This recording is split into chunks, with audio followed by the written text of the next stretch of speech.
Velorex est une marque réputée chez les amateurs soviétiques de moto, surtout tchécoslovaques. Son sidecar, appelé la la nacelle, était très prisé pour les Jawa et Czez, mais Velorex ne se limite pas à ses sidecars.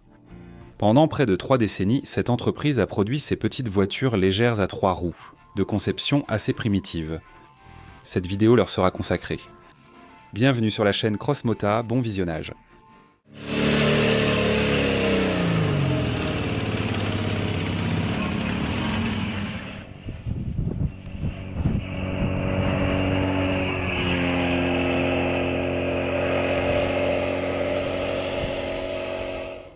Alors, avant de passer à l'examen de la technique Velorex, un peu de contexte historique. Ces véhicules sont appelés cyclocars, autocycles, sidecar motorisés ou véhicules à roues forestières.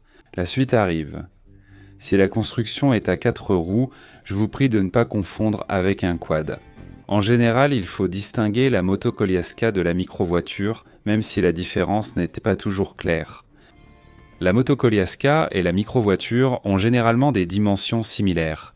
Mais en même temps, la moto Koliaska, conformément à son nom, est construite sur la base d'éléments de moto, adaptés d'une manière ou d'une autre à l'utilisation dans ce type de véhicule.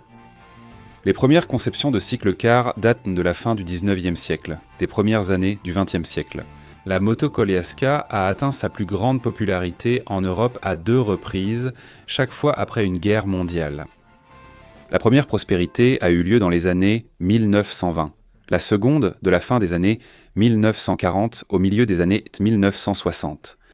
La raison était simple. La plupart des habitants de l'Europe ravagée par la guerre avaient du mal à joindre les deux bouts et avaient aussi besoin d'un moyen de transport abordable. C'est précisément à cette période qu'a lieu le boom des vélos, des véhicules motorisés légers et des cyclocars. Après la Seconde Guerre mondiale, les sidecars motorisés étaient très populaires en Allemagne, coûtant 2 fois moins cher que les voitures les plus abordables. Jusqu'au boom économique des années 60, lorsque la plupart des Allemands de l'Ouest ont enfin pu s'offrir une véritable voiture. Par exemple, beaucoup d'entreprises qui fabriquaient des armes au Dertondo se sont détournées portées vers la micro-voiture, comme Messerschmitt et Heinkel, anciens avionneurs qui, après la guerre, ne pouvaient plus exercer leur activité initiale mais avaient une solide expérience dans la production de masse de produits complexes. De plus, des constructeurs comme Zundap et BMW ont aussi tenté de s'imposer sur ce marché. Il existait même des modèles sportifs, tels que Spatz et Victoria 250, qui cependant ne se distinguaient pas particulièrement par leur qualité dynamique. Je pense que la situation globale est assez claire. Laissez un pouce en l'air et un commentaire si vous le souhaitez. Un épisode consacré à l'histoire des motos à sidecar Velorex, débutant en 1936 en Tchécoslovaquie. C'est à ce moment-là que 2 frères, František et Majmir Stranský, propriétaires d'un petit atelier de vélo dans la ville de Parnik, ont commencé à concevoir une petite voiturette à 3 roues, s'inspirant des produits d'une entreprise britannique qui avait réussi dans ce domaine, de 1910 aux années 30. Le premier prototype des Tchécoslovaques était prêt en 1943. C'était une construction à 3 roues, utilisant abondamment des composants de vélo. Les éléments du capot étaient fabriqués à partir de feuilles de duralumine. La petite voiture a reçu le nom d'Oscar. Ce nom vient de la combinaison de 2 mots tchèques, osa, essieu, et kara, chariot, littéralement chariot sur essieu. Oscar avait un châssis tubulaire spatial entourant le conducteur de tous les côtés. Il y avait 2 roues avant, reliées par une crémaillère de direction. La transmission du moteur de moto de temps se faisait par chaîne vers la seule roue arrière. En 1945, des pièces de vélo furent remplacées par des éléments de moto et le duralumine devenu rare par du tissu. À ce moment-là, František et Majmir avaient construit une petite série de véhicules populaires. 3 sidecars reçurent un moteur Czez 150 cm3, 3 autres un PAL 300 cm3 et 6 un Jawa 250 cm3. Le prix de cette machine équivalait à un quart de celui d'une voiture. Comme l'industrie tchécoslovaque, à la fin des années 40, n'a pas pu satisfaire la demande de la population en voiture et qu'une partie de la population ne pouvait pas se permettre d'acheter une voiture, certaines autorités et dirigeants ont pris la décision suivante. En 1950, l'atelier de Stranský a été transféré à l'entreprise Vela à Hradec Králové, plus tard renommée Velorex. En 1951, l'équipement et 6 ouvriers ont été transférés dans la nouvelle usine de Solnis. Cette année-là, 120 cyclecars Oscar ont été produits, puis 180 l'année suivante. Et en 1954, 80 ouvriers produisaient en moyenne 40 voitures par mois. La même année, le modèle Oscar 54 à carrosserie légèrement modifiée est apparu. D'ailleurs, l'Oscar 54 et les autres modèles de tricycle Velorex ont été conçus comme des voitures spéciales pour les personnes handicapées. Le 54 pesait 205 kg, offrait 2 places et supportait jusqu'à 190 kg de charge utile. Il utilisait un moteur JAWA de temps, monocylindre de 250 cm3 puissance, 9 chais, avec un refroidissement par air forcé. L'autocycle roulait à 35 km/h et consommait environ 4 litres au 100 km. Le début de 1954 fut sombre pour la famille Stransky. Le 21 janvier, lors de l'essai d'un nouveau prototype, l'un des frères, František, s'est tué dans un accident. À la même époque, son frère Mojmír a quitté le parti communiste tchécoslovaque et a été licencié de vélo. Cela n'a pas vraiment affecté la production ultérieure des véhicules à 3 roues, seul le nom de ces véhicules a progressivement changé. En 1955, le Velorex, Oscar 16 est apparu, plus tard nommé Velorex 16250. Cette version a été produite jusqu'en 1963, équipée de roues de 16 pouces et d'un moteur Jawa type 353 d'une puissance de 12 chevaux. En 1959, la production a atteint 120 véhicules par mois. Environ 2500 modèles, 16 250 ont été produits, dont l'Oscar 54 en 1960. La première année, une nouvelle usine a ouvert à Rychnov nad Kněžnou, augmentant la production de matériel. D'année en année, la modernisation du tricycle se poursuivait progressivement. Il a reçu un moteur plus puissant, une suspension améliorée, et ainsi de suite. En 1963, 2 modèles ont fait leur début, 16175 et 16350. Le premier était doté d'un moteur de temps de 175 cm3 de 11,5 chevaux issu du scooter Ceseta.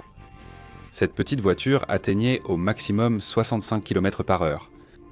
Il n'a été produit que pendant 2 ans, et seulement 800 exemplaires sont sortis de la chaîne de montage. Le cyclecar le plus populaire était le 16350S, produit de 1963 à 1971. Environ 12 000 exemplaires ont été produits. Cet appareil possédait un moteur AWA 2 cylindres de 350 cm3, développant 16 chevaux. Durant cette période, de nombreux changements techniques utiles ont eu lieu. En 1963, le démarreur dynamo est apparu. Puis en 1968, un embrayage hydraulique a été installé. En 1971, la construction à 3 roues a été remplacée par la Velorex 4530 à 4 roues. Cette voiturette avait un moteur Jawa de 350 cm3, 17 chevaux et atteignait 80 km/h. Cette petite voiture, concurrencée par la Trabant, a été retirée après 2 ans. 1380 exemplaires ont été produits, près de la moitié exportés vers des pays socialistes amis, Bulgarie, Hongrie, République démocratique allemande et Pologne.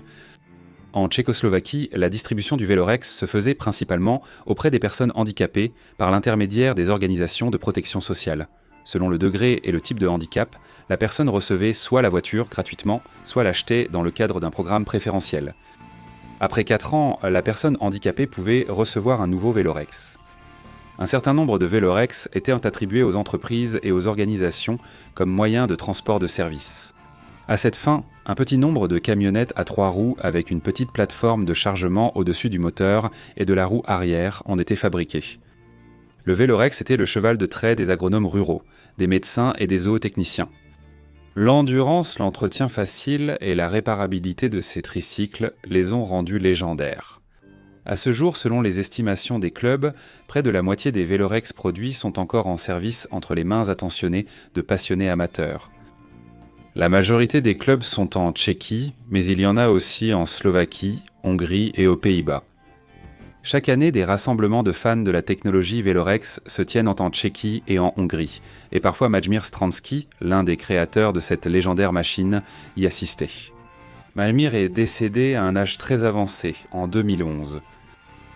En plus de 50 ans, la technologie Velorex s'est entourée de légendes et mythes. Plusieurs sidecars motorisés étaient à conduite à droite, alimentant le mythe d'une exportation de cette technologie vers la Grande-Bretagne. Le fait paraît logique, mais l'explication est plus simple. La plupart des Velorex étant pour les personnes handicapées, les modèles à conduite à droite étaient en fait pour ceux ayant perdu leur bras droit. Ainsi, ils avaient la possibilité d'atteindre les leviers de commande situés au centre avec leur main gauche. Une autre histoire intéressante raconte que le Velorex roulerait aussi vite en marche avant qu'en arrière. Ce n'est pas un mythe. La marche arrière sur ces motos à sidecar s'effectuait ainsi. Un moteur et une boîte à 4 vitesses. Pour reculer, il faut s'arrêter, couper le moteur, puis le redémarrer dans l'autre sens. Nous avons 4 vitesses en marche arrière. Les remorques latérales pour motos ont débuté avec le sidecar. 560 pour Jawa, 354 au milieu des années 50. Tout allait très bien pendant de longues décennies, mais à la charnière des années 80 et 90, la situation s'est détériorée. Le nombre de motos avec sidecar exportés diminue brusquement.